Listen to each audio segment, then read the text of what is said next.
పాకిస్తాన్ ప్రేరేపిత ఉగ్రవాదులు Pakistan ISI sleeper సెల్స్ని ఇప్పుడు యాక్టివేట్ చేస్తుంది. ఇప్పటికే మనకి వరుసగా స్లీపర్ సెల్స్ ప్రతిరోజు పట్టుబడుతూనే ఉన్నారు. ఇప్పటివరకు 9 మందిని అరెస్ట్ చేశారు పోలీసులు. తాజాగా ఉత్తరప్రదేశ్లోని రాంపూర్కు చెందిన ఐఎస్ఐ ఏజెంట్ షాజాద్ను కూడా అరెస్ట్ చేశారు. మీరు మొదటి బాక్స్లో చూస్తున్న ఈ వ్యక్తే ఐఎస్ఐ ఏజెంట్గా పనిచేస్తున్నాడు. ఇతని పేరు షాజాద్. ఉత్తరప్రదేశ్లో ఒక వ్యాపారవేత్తగా చలామణి అవుతున్నాడు. ఉత్తరప్రదేశ్లో వ్యాపారం చేసుకుంటున్నట్టుగా నటిస్తున్నాడు. సరిహద్దుల్లోకి వెళ్ళి అక్కడి నుంచి ఐఎస్ఐ ఏజెంట్లకు సమాచారాన్ని చేరవేస్తూ ఉన్నాడు ఈ షాజాద్ను ఉత్తరప్రదేశ్ పోలీసులు అరెస్ట్ చేశారు. పాకిస్తాన్కి మన దేశ రహస్యాలను చేరవేస్తున్నాడు. భారతదేశంలో ఉంటూ మనగడ్డపై వ్యాపారాలు చేసుకుంటూ ఇక్కడి నుంచి సమాచారాన్ని లీక్ చేస్తున్నాడు. ఉత్తరప్రదేశ్కు చెందిన ఈ వ్యాపారవేత్తను గూఢచర్యం ఆరోపణలతో అరెస్ట్ చేశారు టాస్క్ ఫోర్స్ ఎస్టీఎఫ్. ఈ విషయాన్ని స్పెషల్ టాస్క్ ఫోర్స్ ఈ విషయాన్ని తెలియజేస్తోంది. ఉత్తరప్రదేశ్లోని రాంపూర్కు చెందిన వ్యాపారవేత్త షాజిద్ పాకిస్తాన్ ఐఎస్ఐ తరపున సరిహద్దుల్లో అక్రమ రవాణా గూఢచర్యం చేస్తున్నాడు అంటానికి కొన్ని ఆధారాలు దొరకడంతో ఇతన్ని అరెస్ట్ చేశారు. ఐఎస్ఐతో సంబంధాలు కొనసాగిస్తూ జాతీయ భద్రతకు సంబంధించిన నేషనల్ సెక్యూరిటీకి సంబంధించిన సున్నితమైన సమాచారాన్ని పాకిస్తాన్కు చెబుతూ ఉన్నాడు, పాకిస్తాన్కు చేరవేస్తూ ఉన్నాడు. అతను చాలాసార్లు పాకిస్తాన్కు వెళ్ళొచ్చాడు అనే విషయాలు కూడా తెలుస్తున్నాయి. ఎవరైతే ఇప్పుడు రకరకాల కారణాల రీత్యా పాకిస్తాన్కి వెళ్ళొస్తూ ఉన్నారో, ఎక్కువసార్లు పాకిస్తాన్కి వెళ్ళొస్తూ ఉన్నారో వారి కదలికలపై భారత అధికారులు నిఘా పెట్టారు. పాకిస్తాన్కి పదే వెళ్ళొస్తున్న వారి కదలికలపై నిఘా పెట్టారు. కేవలం వాళ్ళు ఆ పేర్కొన్నటువంటి పని కారణంగానే వెళ్ళొస్తూ ఉన్నారా, నిజంగా వ్యాపార కారణాలతోనే వెళ్ళొస్తున్నారా, లేదంటే దేశ రహస్యాలను పాకిస్తాన్ ఐఎస్ఐ ఏజెంట్లకు చేరవేయడానికి దేశ ద్రోహానికి పాల్పడుతూ వెళ్ళొస్తున్నారనే విషయాలపై కూడా నిఘా పెట్టారు. నిజానికి ఏదైనా కారణం చేత రకరకాల కారణాలతో పాకిస్తాన్కి వెళ్ళొస్తున్న వాళ్ళు చాలామంది ఉంటారు. కానీ ఇలా కొంతమంది మాత్రం గుంటనక్కల పాత్ర పోషిస్తూ ఉంటారు. భారత సమాచారాన్ని, భద్రతాపరమైన సమాచారాన్ని, సున్నితమైన సమాచారాన్ని పాకిస్తాన్ ఐఎస్ఐ ఏజెంట్లకు చేరవేస్తున్నారు. ఇప్పటికే జ్యోతి మల్హోత్రా మన దేశంలో ఉంటూ ఒక బ్లాగ్స్ నడుపుకుని చూడండి ఒకసారి జ్యోతి మల్హోత్రాను ఆర్టీవీ స్క్రీన్ పైన.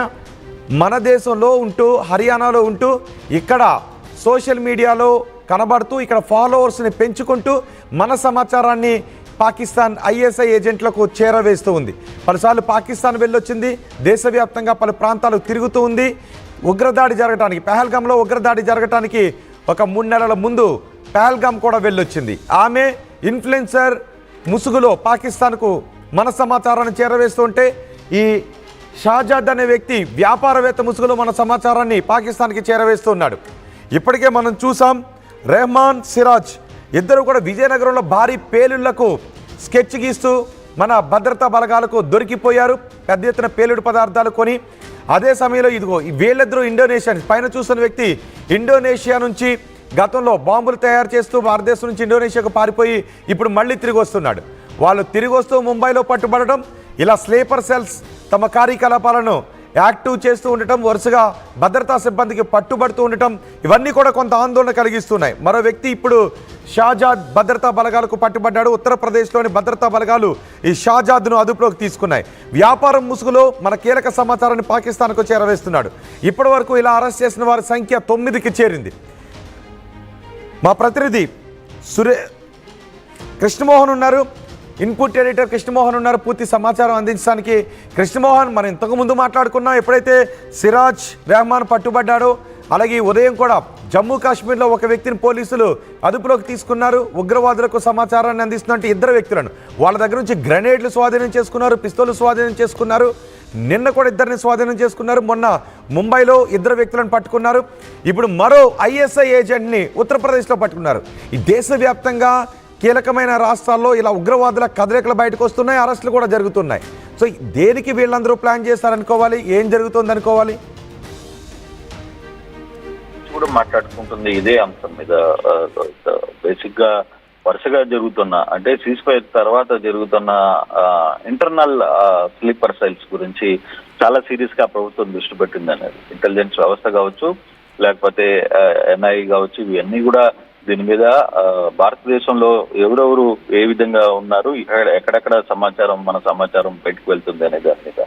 నిన్న మనం చూసుకుంటే ఒక యూట్యూబర్ ని అదుపులో తీసుకున్న పరిస్థితి మనం చూస్తున్నాం. అలాగే బాంబేలో ఒకరిని, అలాగే విజయనగరం ఒకరు హైదరాబాద్ లో ఒకరిని అదుపులో తీసుకున్న పరిస్థితి. తాజాగా ఇప్పుడు యూపీలో రాంపూర్ లో ఒక ఐఎస్ఐ ఏజెంట్ షాజూద్ ని అరెస్ట్ చేసిన పరిస్థితి కూడా మనం చూస్తున్నాం. యూపీ ఏటీఎస్ పోలీసులు అతన్ని అదుపులో తీసుకున్నారు.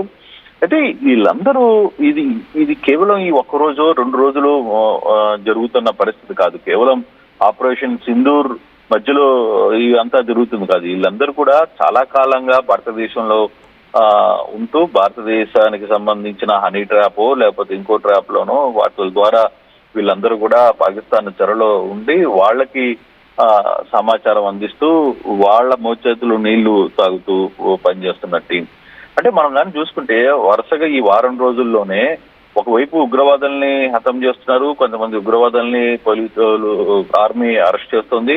మరోవైపు ఈ స్లీపర్ సెల్స్ ని చాలా సీరియస్ గా ఎక్కడికక్కడ అదుపులో తీసుకుంటున్న నేపథ్యం చూస్తుంటే ఏదో భారతదేశంలో కుట్ర జరపాలి అనే పాకిస్తాన్ కుయుక్తులు ఇంకా చల్లారలేదు. వాళ్ళ కుయుక్తులు పెద్ద ఎత్తున జరగబోతుంది. ఏ సమయంలో ఏం జరుగుతుందా అనే ఒక చర్చ చాలా పెద్ద ఎత్తున జరుగుతుంది భారతదేశంలో. ఇప్పుడు వీళ్ళందరూ కూడా ఎటువంటి అటాక్స్ కి లేకపోతే ఇంటర్నల్ గా ఏం చేయాలనుకుంటున్నారు, ఎందుకు ఇంత పెద్ద ఎత్తున స్లీపర్ సెల్స్ ని పాకిస్తాన్ ఉపయోగిస్తోంది మన తరఫున, లేదు మన వాళ్ళు ఎందుకు పాకిస్తాన్ కి ఇంత సమాచారాన్ని చేరుస్తున్నారు, మరోవైపు హనీ ట్రాప్ లాంటివి ఇంకా ఎంతమంది అధికారుల్ని చేశారు పాకిస్తాన్. సో ఇవన్నీ కూడా చాలా సీరియస్ గా దృష్టిలో పెట్టాల్సిన పరిస్థితి అయితే ఉంది. ప్రభుత్వం కూడా వ్యవహారం మీద కొంత సీరియస్ గానే ఉన్నట్టుంది. అంటే లక్కీగా ఇవన్నీ ఇప్పుడు బయటపడుతున్నాయి. అంటే వీళ్ళు కేవలం ఈ 1 రోజు 2 రోజుల్లో వచ్చి కూర్చున్న వాళ్ళు కాదు. వీళ్ళంతా చాలా కాలంగా వ్యవస్థ నడుస్తుంది. ఎప్పటికప్పుడు ప్రభుత్వం దాని మీద కొంత సీరియస్ గానే వ్యవహరిస్తుంది. అయితే ఈ వ్యవహారంలో ప్రభుత్వం ఎప్పుడు ఇలాగే ఉందా లేకపోతే ఇప్పుడు మాత్రమే అప్రమత్తమైందా అనే ఒక క్వశ్చన్ కూడా వస్తుంది. మనకు తెలిసి మనకి ఇప్పుడే తెలుస్తున్నాయి ఆ స్లీపర్ సెల్స్ ని, వీటన్నిటిని ఆర్మీ కావచ్చు లేకపోతే పోలీసులు కావచ్చు ఇంటెలిజెన్స్ కావచ్చు ఇవన్నీ అరెస్ట్ చేయడం అనేది ఇప్పుడే తెలుస్తున్నాయా అనే ఒక చర్చ కూడా మనకి కొంత ఆందోళన కలిగించే అంశమే ఇది. బేసిక్ గా మనం గానే సిరీస్ ఆలోచిస్తే ఇది ఎందుకు ఇంతకాలంగా వీళ్ళు ఉంటే ఇప్పుడు మనం ఎందుకు పట్టించుకోలేకపోతున్నాయి, మన నిఘా విభాగాలు ఏమన్నా ఫెయిల్యూర్ అయ్యాయా, లేదు నిఘా విభాగాలు చాలా సీరియస్ గా ఎఫెక్ట్ చేయడం వల్లనే ఇప్పుడు ఇవన్నీ పట్టుకుంటున్నారా ఏంటి అనే దాని మీద కొంత సీరియస్ గానే చర్చించాల్సిన పరిస్థితి చాలా స్పష్టంగా. అంటే వీళ్ళందరూ ఇలా తెలుస్తూ ఉండటం ఒకరిని పట్టుకున్న తర్వాత వాళ్ళ నుంచి వస్తున్నటువంటి సమాచారం ఆధారంగా. ఇప్పుడు మనం ఇంతకు ముందు చూసాం కాశ్మీర్లో 2 పట్టుకున్నారు, వాళ్ళ దగ్గర ఫోన్లు ఉన్నాయి. సో వాళ్ళని ఇంట్రాగేట్ చేస్తే చాలా మంది సమాచారం తెలిసే అవకాశం ఉంటుంది. సో మొదట దొరికిన వాళ్ళ దగ్గర నుంచి వస్తున్నటువంటి సమాచారం ఆధారంగానే ఎంతమందిని కూడా పట్టుకోగలుగుతున్నారా, ఎంతమంది కదలికలు బయటకు వస్తున్నాయా? అంతేగా ఇప్పుడు బేసిక్ గా ఎక్కడో ఒక దగ్గర ఒక లీక్ బయటకు వచ్చిన తర్వాతనే తద్వారా 1 by 1 రావచ్చు, లేదు ఈ సెక్షన్ ఆఫ్ టీము పనితీరు వేరే వాళ్ళు హ్యాండిల్ చేయొచ్చు. ఇక్కడ 3-4 రకాల వ్యవస్థలు నడుస్తుంటాయి.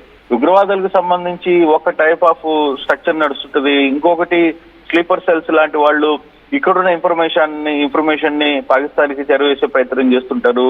ఇట్లా వివిధ రకాల టీమ్స్ పాకిస్తాన్ భారత్ మీద ప్రయోగిస్తోంది. భారత్ లో చాలా అసలుకి ఇందాక నుంచి మనం మాట్లాడుకున్నట్టు కూడా బేసిక్ గా ఇవన్నీ ఈ రోజే ఎందుకు వస్తున్నాయి, ఈ వారంలో నుంచే ఎందుకు ఇవన్నీ బయటపడుతున్నాయి, ఇంతకాలంగా జరగలేదు. నిజంగానే ఒకవేళ ఏదైనా దీనికంటే ముందు ఇంకొక అటాక్ జరుగుంటే ఏంటి పరిస్థితి భారతదేశంలో? సో ఇటువంటి అంటే మనకి ఒక ఎక్స్పీరియన్స్ ఉంది. ముంబై దాడులు కావచ్చు, లేకపోతే పుల్వామా దాడులు కావచ్చు, లేకపోతే ఇంకో దాడులు కావచ్చు, అక్కడక్కడ జరిగిన బాంబ్ బ్లాస్టులు కావచ్చు, మనం ఇవన్నీ చూస్తూనే ఉన్నాం కదా. మనకి కొత్త ఎక్స్పీరియన్స్ కాదు. ఈ ఎక్స్పీరియన్స్ లో